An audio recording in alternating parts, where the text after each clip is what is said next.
ሰላም እንዴት ናችሁ? እኛ ግንቦት 23 በፈረንጆቹ ሜይ 31 ነው። በዛሬው ዕለት የተከናወኑ የታሪክ ክስተቶችን እነግራችኋለሁ ማለት ነው። እስከ መጨረሻው ድረስ አብራችሁ የተከታተሉኝ። የመጀመሪያው የምናገኘው ታሪክ ምንድነው? የደቡብ አፍሪካ ህብረት መመስረት ነው። እንደ ፈረንጆቹ አቆጣጠር በ1910 የደቡብ አፍሪካን ታሪክ ለዘመናት የለወጠ ክስተት ተፈጠረ። የብሪታንያ ግዛት የነበሩት አራት የቅኝ ግዛቶች ኬፕ ኮሎኒ፣ ናታል፣ ትራንስቫል እና ኦሬንጅ ሪቨር ኮሎኒ የሚባሉት ማለት ነው የደቡብ አፍሪካ ህብረት ዩኒየን ኦፍ ሳውዝ አፍሪካ በሚል ተደራጁ ወይም ደግሞ አንድ ሆኑ። ይመዋሃድ በወቅቱ የነበረውን የዘር መድሎ እና የፖለቲካ የበላይነት የነጻነት ትግሎችና የዘር ማጥፋት ስርዓቶች ወይም አፓርታይድ የምንለው የሱ መነሻ ተደርጎ ይወሰዳል።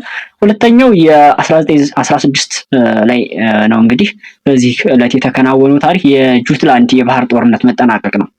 ይህ ደግሞ በአንደኛው የዓለም ጦርነት ወቅት በሰሜን ባህር ላይ የተደረገ ትልቅ የባህር ኃይል ጦርነት ነው። ጀርመንና ታላቋ ብሪታንያ በመቶዎች የሚቆጠሩ መርከቦች ይዘው የተፋለሙበት ነው። ጦርነቱ የተደረገው በባህር ላይ ነው። የባህር ኃይል ጦርነት ነው። ጦርነቱ ምንድነው? ጦርነቱ ምንም እንኳን በግልጽ አሸናፊ ባይኖረውም ሁለቱም ወገኖች የራሳቸውን ድል ስላወጁ ማለት ነው በቴክኖሎጂና በባህር ኃይል ስልት አጠቃቀም ረገድ በዓለም ታሪክ ውስጥ ካሉት ትልቁና ወሳኙ ጦርነት እንደሆነ ይታመናል።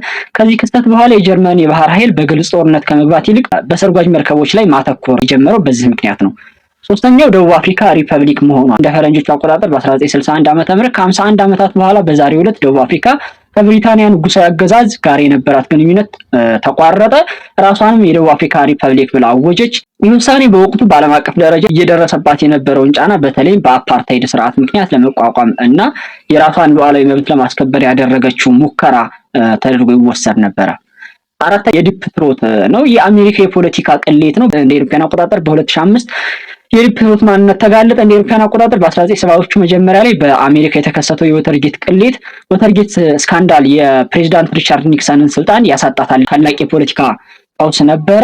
ይህንን ቅሌት ለጋዜጠኞች በመስጠት ለህዝብ እንዲጋለጥ ያደረገው ዲፕ ትሮት በሚል ስም በሚስጥር ሲጠበቅ ቆይቷል። ለ30 ዓመታት ያህል ሚስጥር ሆኖ የቆየው ይህ ጉዳይ በ2000 ዓ.ም ማርክ ፌልት የተባሉ የቀድሞ የኤፍቢአይ ምክትል ዳይሬክተር መሆናቸው በዋሽንግተን ፖስት ጋዜጣ በኩል ይፋ ተደረገ። ይህ ክስተት በምርመራ ጋዜጠኝነት ኢንቨስቲጌቲቭ ጆርናሊዝም በሚባለው ማለት ነው ትልቅ ታሪክና ትልቅ ቦታ ያለው ነው ማለት ነው። ዲፕ ትሮት የሚባለው ሰውዬ በ1970ዎቹ የአሜሪካውን ወተርጌት ቅሌትን ያጋለጠው ሰውዬ ማንነቱ 2005 ላይ በዚህ ዕለት ነበረ የተጋለጠው።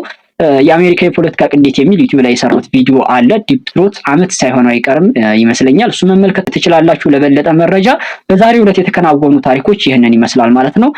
ከመሸ ቢሆንም እንግዲህ የዛሬው የሜይ 31 በእኛ አቆጣጠር ደግሞ የግንቦት 23 ዕለት የተከናወኑ የተለያዩ ታሪክ ክስተቶች እነዚህን ይመስላል።